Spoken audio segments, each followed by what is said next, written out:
service. Thank you so much, Betty. Welcome. Thank you, Lynn. Unless you want me to leave it there No, for a take snack. it, please. So let me get my here.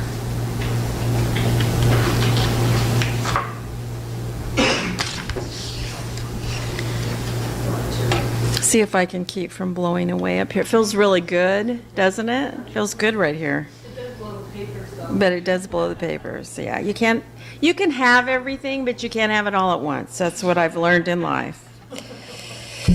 So, Isn't that interesting? yeah, it is. It's really interesting. So, good morning. It's great to see your happy faces out there. And it's a beautiful Father's Day. We continue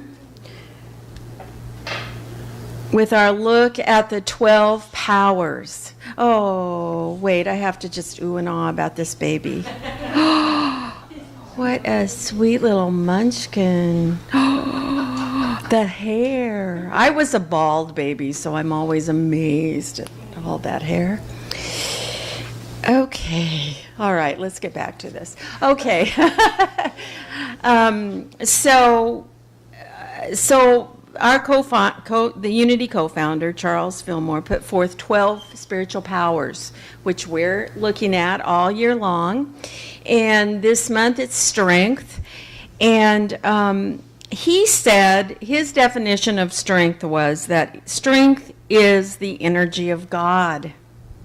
I love that. It's freedom from weakness, stability of character, power to withstand temptation, capacity to accomplish. This is not about physical strength, but rather about mental and spiritual strength. And thank you for showing that video. I had seen it before, and it never ceases to be as moving, always. So what do you think when you hear the word endurance? We already saw an example of both physical and spiritual and mental, all of those endurance. When I first went to a Unity church, it was one that had as an annual ritual the practice of each congregant drawing at the beginning of the year a focus stone from a bag, actually, that was passed around, and everybody drew a focus stone. And one year I drew the word endurance, and here it is, my focus stone that says endurance. It's a little worse for wear. It's been a while since I drew that. And frankly, I was not very happy about drawing the word endurance. And our minister would always say, it's great when you get something you love. For instance, this year I got gratitude.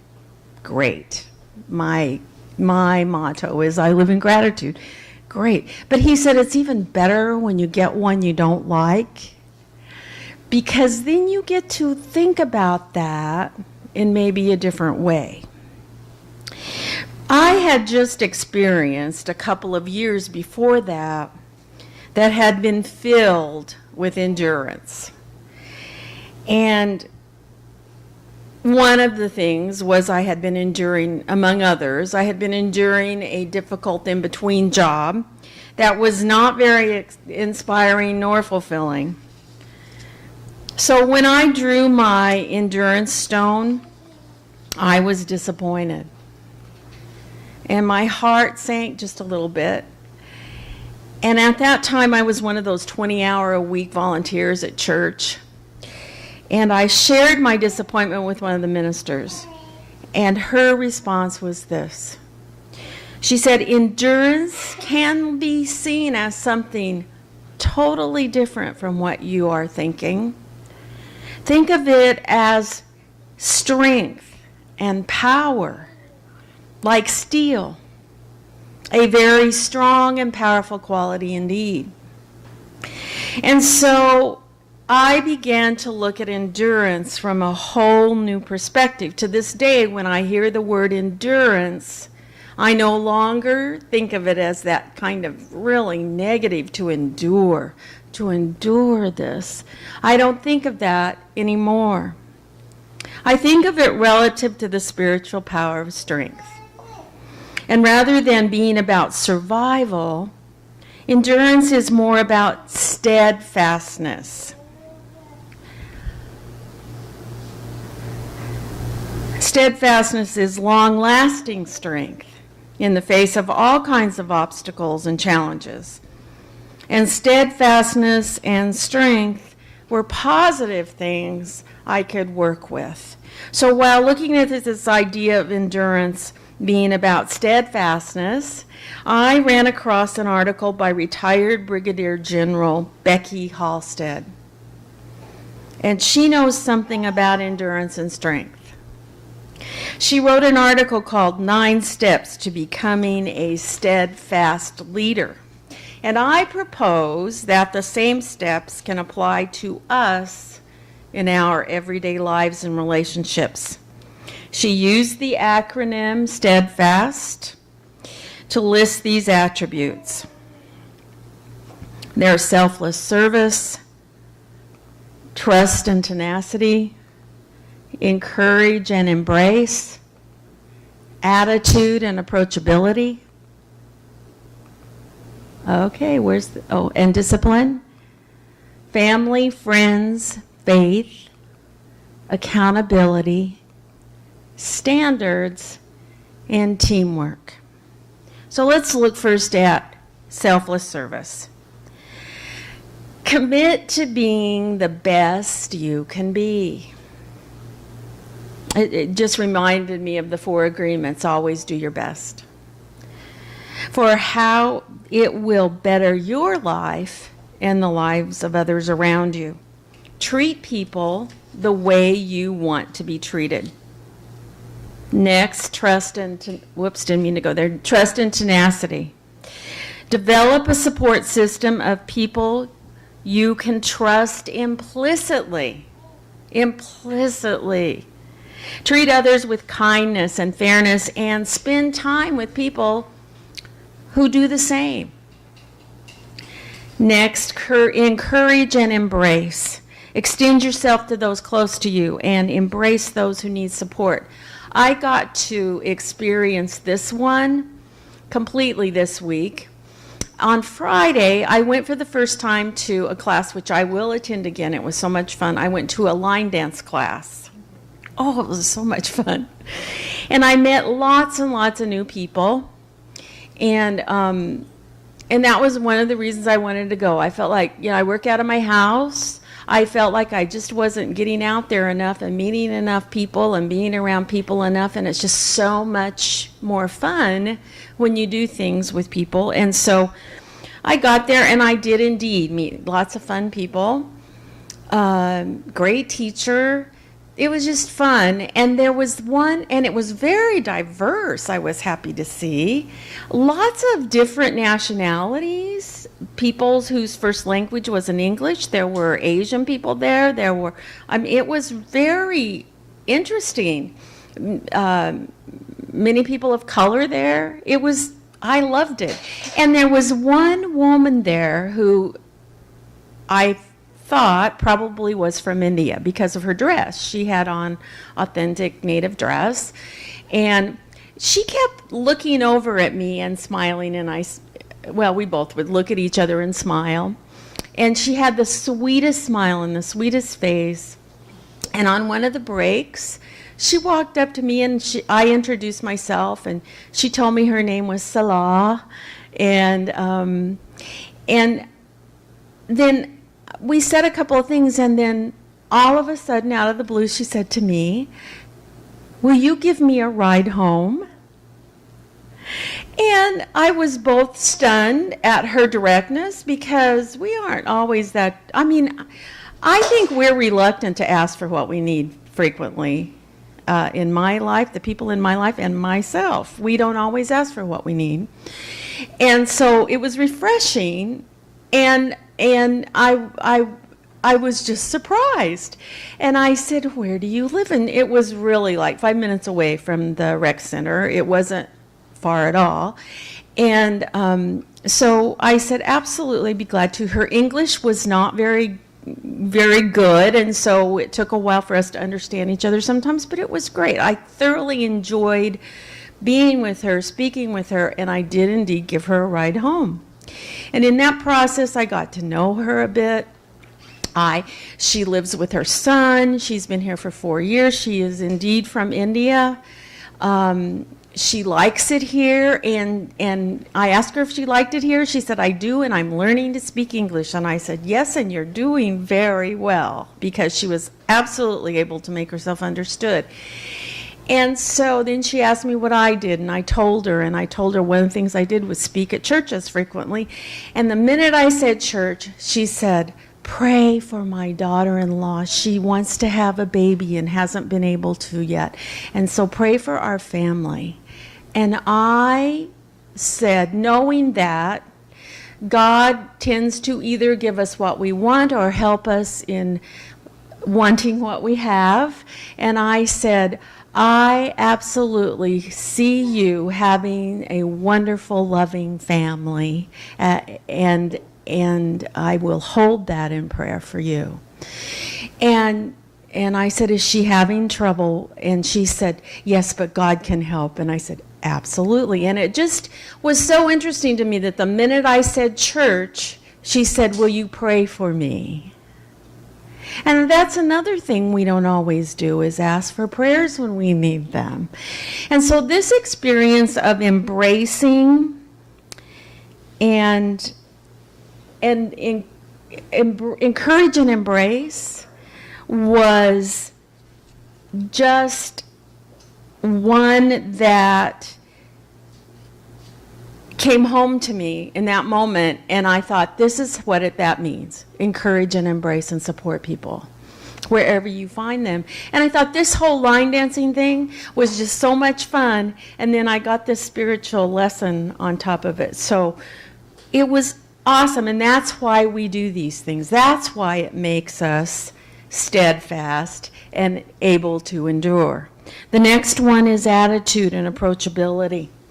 And there are often everyday disappointments and challenges, of course, in our lives, but steadfast and enduring people take a breath. They listen and they reflect before they react to the negative circumstances. Your attitude is the one thing in your life that you can control. You can't control other people. But remember, just because you have to say or do something, or just because you have the right to say or do something, doesn't mean you should or you have to. Next is discipline. Self-discipline is a very decisive element for being the best you can be. It takes discipline to commit to any new endeavor and to follow through to the end. And without commitment, nothing ever happens. Discipline is a key factor in endurance. Family, friends, and faith. Success is a team sport. Many times the support of family and friends and faith in something greater than ourselves definitely shapes our success. None of us ever have accomplished anything of consequence without support and belief systems. Relationships from family and friends and to God help you get through the storms in your life. I was married briefly, some of you know I've told you this story, in my 20s. But most of my life I have been single and living alone, except for the occasional, very temporary roommate here and there. And I could have never successfully endured that time as a single person without the support of family, friends, and my faith in God. And that's the truth. It's so important to cultivate all of these relationships. Next is accountability, which goes beyond responsibility because it involves both actions and consequences. Being accountable for your own mistakes demonstrates character. And true character is who you are when no one else is watching. To be authentically you, you have to hold yourself accountable to the same high standards 24 hours a day and 7 days a week. And you must have the courage to hold others accountable. And then there are standards. You express your values and standards by your actions every day of your life. To create the life you want, you can't set standards for others. Instead, you must claim your own set of values that you want to see around you. And once you set your own standards, the entire universe will come to support you in that. And finally, teamwork. Things are always better, more fun, more exciting, more interesting when shared with someone else. Working with others gives us perspective and real-world experience. Learning to be part of a team rounds us out and helps us see the world through the eyes of others. Seek out those experiences that put you together with other people. So all of these attributes of steadfastness point us in the direction of endurance. Endurance that is strong and powerful, not just survival through the hard times. Sometimes it does take a great deal of endurance to live a meaningful, productive, and abundant life. So building our spiritual power of strength is a necessity in order to co-create with God the life we want. And finally, before I close today, since it's Father's Day and I don't want to ignore all the dads, I ran across this list by Kendra Serdal of 10 things you learn from being raised by a strong father. If you were blessed to be raised by a strong father, you will recognize him in this list. But if not, you may have had other lessons from a father, but perhaps you had a teacher or mentor or brother or a friend or minister or even a mother or brother, I said brother, or someone else, or many someone else's that you looked up to and admired, from whom you learned these lessons. So if you'll bear with me, I want to read this short article by Kendra because it so well describes a strong father. These are the things you learn from a strong father. 1, you learn the truth about standing up for yourself. You don't allow people to walk all over you, take advantage of you, or treat you in a way that makes you feel less than ever. You've watched from when you were little about the right way to treat people, and then by proxy, the right way to be treated. You've been raised to know your value, your worth, and you will not allow people to even attempt to take that away from you. 2, you learn the importance of forgiveness. You have high expectations, but you also can understand that it's possible to still have self-respect, maintain those standards, and still see that people are just that, people. And people are going to screw up. You've seen your dad forgive you time and time and time and time again when you maybe didn't deserve it. So you do the same for others because that's what strong people do. 3, you learn about never settling. You never say, I guess this is enough. Enough isn't in your vocabulary. You've learned to expect more, to want more. You're never satisfied with being stagnant. 4, you learn how to truly respect yourself. Strong fathers want the best for their children, and that starts with a healthy dose and base built on self-respect. No one is going to respect a person who first and foremost does not respect themselves. So you put exactly that into practice every day. You respect your worth, your boundaries, your moral code, your goals, and you don't allow anyone to compromise them. 5, you learn that it's possible to remain strong while still caring for others. Caring and being empathetic are not qualities synonymous with being a pushover or being weak. You learn that there is strength and worth in being able to see and act on and for the value of others. Being able to be there for other people is one of the things that makes you strongest. 6, you learn to be inspired by challenges, not afraid of them. You get to grow up watching someone who's unafraid of life and subsequently unafraid to live. You learn about the importance of not letting fear hold you back from things, especially the things that you dream about or that propel you forward. You look at challenges, and instead of being intimidated, you learn to look at them with excitement. It's what fuels you. 9, you learn how to be a good person in a storm. Sometimes, though, those hard times win.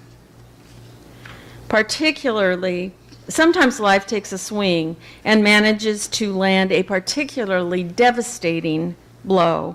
Sometimes you can't avoid it, and you have to buckle down and weather the storm.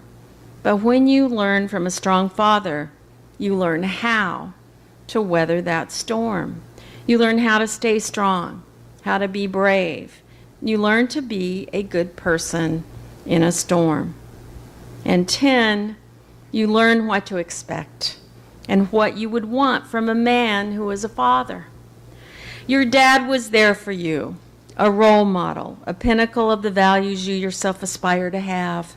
And even if you don't notice it automatically, you find yourself drawn to men you surround yourself with having those same values.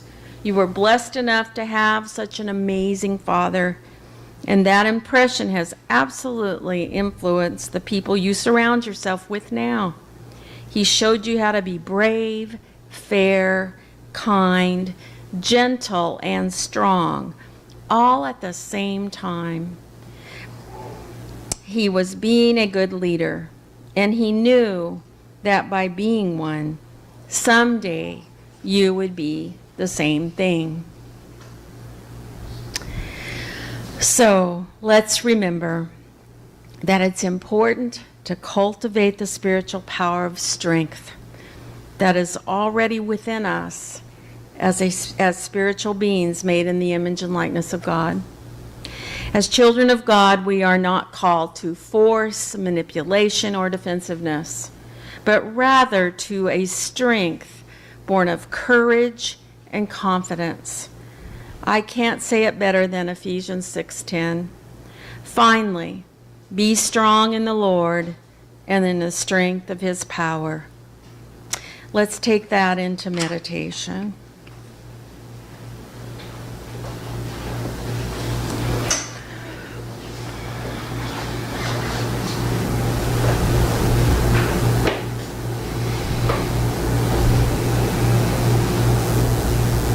We give thanks today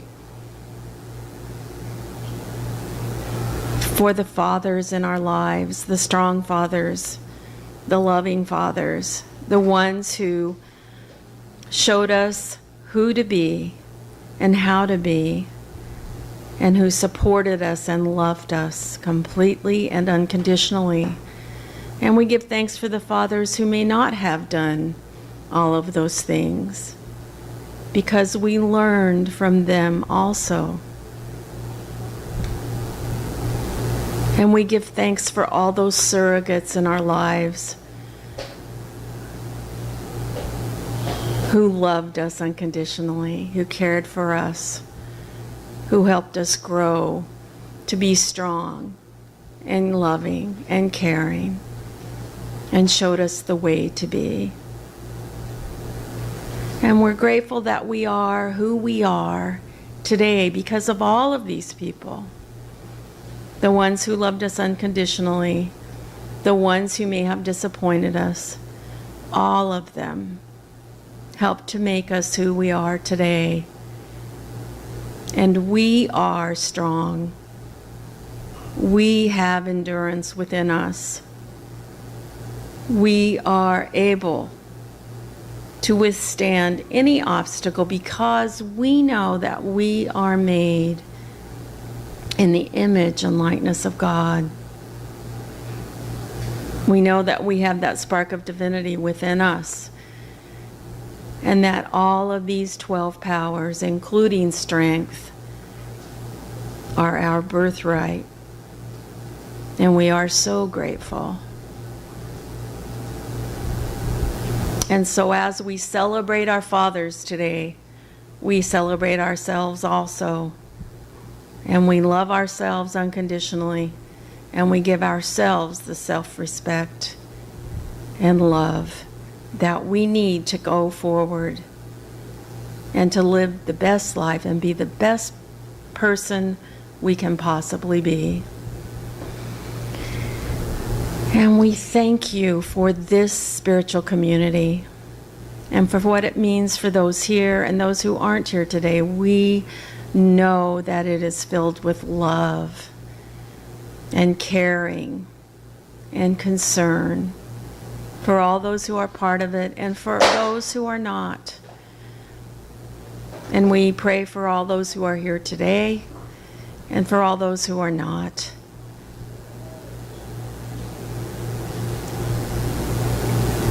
And so, as we remember who we truly are at our core, the Christ consciousness that is within us all, we say thank you. And so it is. And it's now time for our